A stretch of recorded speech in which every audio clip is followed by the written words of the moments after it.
आपने सुना होगा फॉरेन कंट्रीब्यूशंस रेगुलेशन एक्ट 2010 जो ये रेगुलेट करती है कि जो इंडिया के एनजीओज हैं, नॉन गवर्नमेंटल ऑर्गेनाइजेशंस हैं, जो अलग अलग फील्ड में काम करते हैं, उनकी फंडिंग कैसे रेगुलेट होगी या उनकी फंडिंग पे कैसे मॉनिटरिंग करी जाएगी।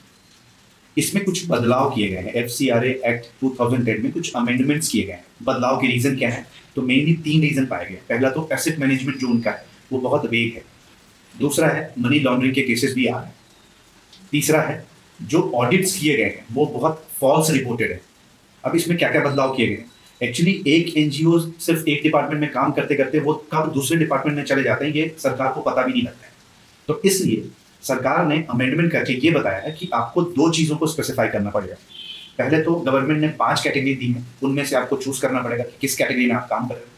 दूसरा, आपको ज्योग्राफिकल स्कोप भी बताना पड़ेगा कि कहाँ कहाँ आप काम करते हो।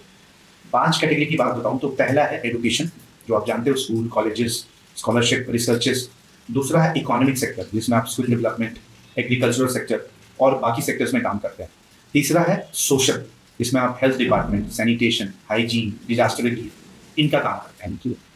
चौथा है कल्चरल, जिसमें आपने देखा होगा कि आर्ट और लैंग्वेजेस के प्रिजर्वेशन के लिए लोग मूवमेंट्स चलाते हैं, लोग उसको बचाते हैं, म्यूजियम्स बनाते हैं। पांचवा है रिलीजियस, जिसमें ये होता है कि पिलग्रिम सर्विसेज हैं, जैसे मक्का मदीना जाते हैं, और या फिर कोई भी टूरिज्म सेक्टर है या प्लेस ऑफ वर्शिप है, वहाँ को डेवलप करते हैं आप।